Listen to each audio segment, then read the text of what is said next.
Hi everyone, welcome to Grounded Holidays, your December Wellbeing series. I'm Melanie Gabby, a mental health and wellbeing specialist, bridging psychology and spirituality. And I created this series after years of working with individuals, children, and families in mental health services, in one-to-one client sessions, and through my own personal reflections and experiences on how deeply December can stir the waters for many.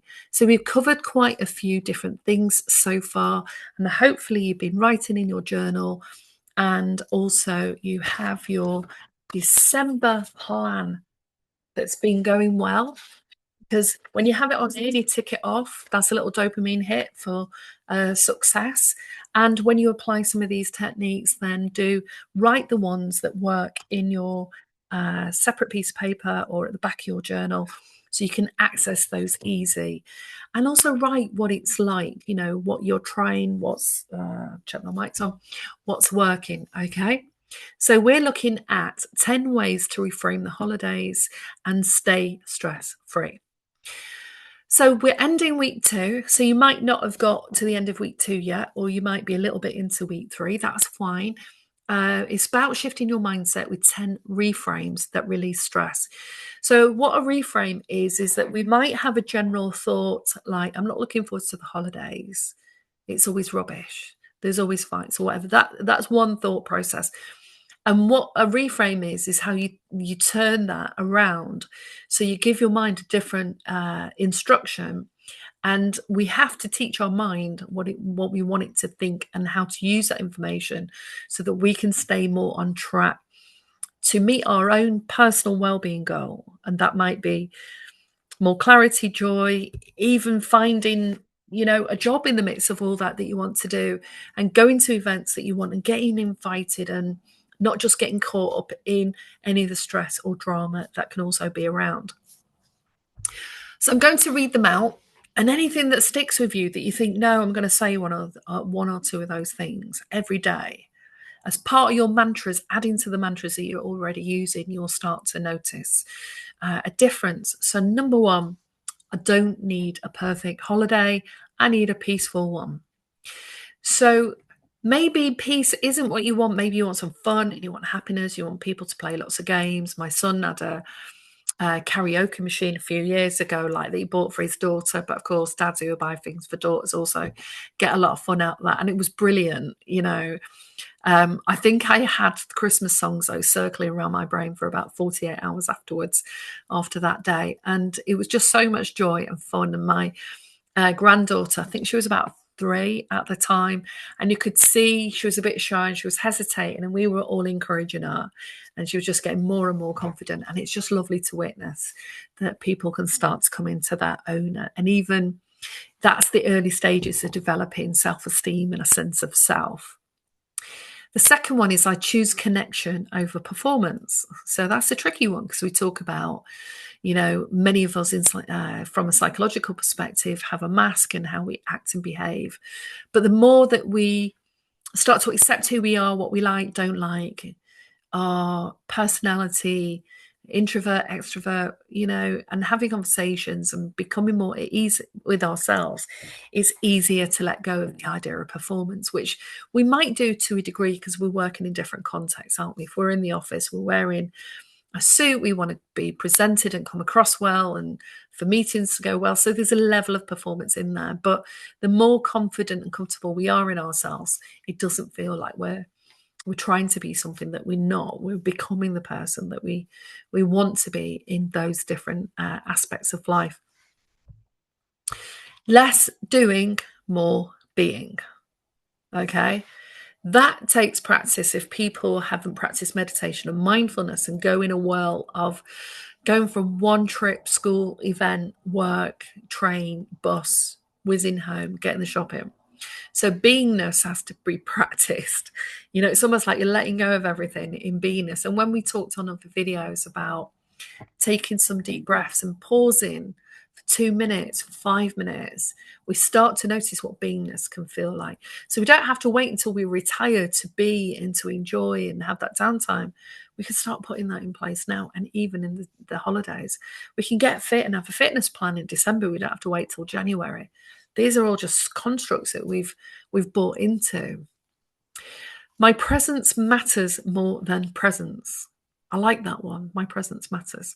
And often it does. Often the presence of my friends coming around matters more than, everything else that sort of sits around that. And so people aren't necessarily going to come round and see if your house is perfect. They want to come round and feel comfortable and have conversations that they can engage in and where they feel like they matter. Often that's what we all want underneath.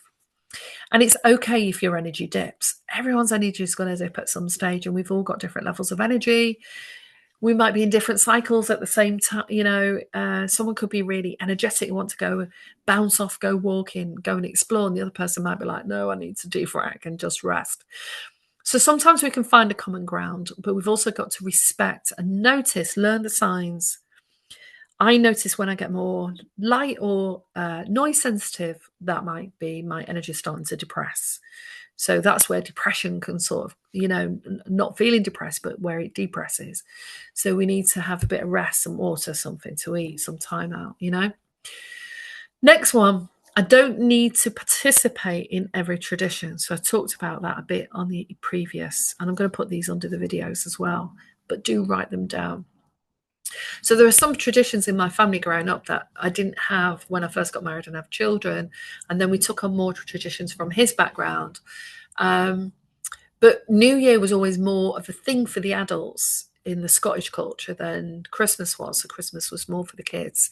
And I guess I always saw that, and whatever is happening at that time of the year, it's often the kids that are getting excited and looking forward to it. Unless there's a lot of chaos and stress already in the family, then maybe not so much.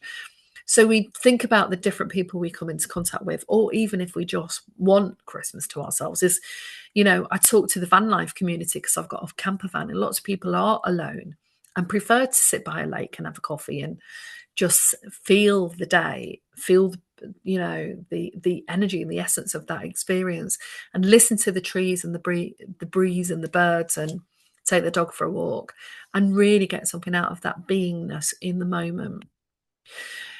And it's okay to take breaks. It's not just okay, it's crucial to take breaks. It's crucial to have that time out. I can't control others, only myself. Now, this is part of fabricated reality that a lot of people have that they don't realize until they sit back and really think about how justifying, explaining, communicating things all the time is trying to get people to understand us and our perspective. But sometimes they're just who they are, and we just have to decide whether who they are and what they're being is what we are okay with or don't want to be with and don't want to be around. So we're not necessarily going to be able to control them. And some people can become more considerate and understanding. But when you live in your own house with your own rules and your own habits and ways of being, you can't go to someone else's house and expect them to do everything from the way that you assume it should all look and be. And that sometimes is a mistake, that we go in without checking out those unspoken assumptions and vice versa. I do things this way, why don't you do that? And that could be, that's the sort of thing that can come up with mothers and mother-in-laws and their daughter-in-laws. That can be a common one. So you can't control others, only yourself, your reaction and your responses, and have time out if it feels like you're moving up the continuum from being okay to being a bit stressed, to being more stressed, to being, I need to get my toolbox out. I'm going to emphasize this in every video, so it will be there in your brain. I need to get my toolbox out. What's in my toolbox? I breathe. I pause. I take some time out. I don't have to react. There's not a fire. It's not an emergency situation. I'm not working for emergency services. I used to say this sometimes when I worked, when I ran a service. I say to my staff, we're not emergency service. We can ring up people, check how they are, see them early, and in some cases can see them that day, but we weren't an emergency service. But we could offer a good service. And also we have to think about other people that think we should fall into their stress and their cyclone that is around them. And I choose boundaries over burnout. Really important, especially in dysfunctional, fragmented, even narcissistic families. Choose boundaries over burnout, because you're the one that suffers at the end of the day. Your work suffers, your productivity, your mental health, and we can't just ride along and ignore any of that stuff. It's really integral to our well-being and our healing, let alone thriving in the holidays. Beyond surviving, this is integral to approaching life. And we will all go through pockets of time where we're more stressed, and we've got maybe multiple work meetings, and maybe we're flying somewhere, and we've got a packed diary. I remember my diary, I'd have 2 or 3 appointments at the same time. I was like, how does this work? How do I deal with that? And so there are those multiple factors that can overlap, and I totally get that. I've been in business working 60 hours, 70 hours a week, and studying, and had small children. That's not a badge of honor. That was crazy. And also tried to work out and keep fit. So where did I end up? Bobby burnout, you know? So I choose boundaries over burnout. It's about being able to breathe in and feel what your body's saying to you. Often the insight and information is stored within our bodies, and our first reactions are usually the clues to what we really think and feel about things. And we can shift that story, that narrative, because not all beliefs and ideas about the way things are being are accurate either. But that's quite deep, and often we need help to unravel that. So if you do want any support, contact me. You can either check the link below and book a session. I do 2-hour grounding, orientating, build a plan session, or 3 sessions before Christmas to get you in the right state of mind, a plan that works for you with a toolbox that you can connect with, okay? And that the season can be simple and still beautiful. Reframing changes everything. So I'll put those at the bottom of this video. Write them down, take a picture of it, put that as part of your morning and evening ritual and routine, with breathing, with mindfulness and grounding.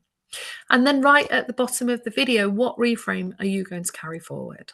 Okay, so like and subscribe, press the bell. Of course, it helps the algorithm, and gets a message out there that there are things that we can do, that we can deploy in this crazy time of the year. So I look forward to hearing from you, and thanks for listening.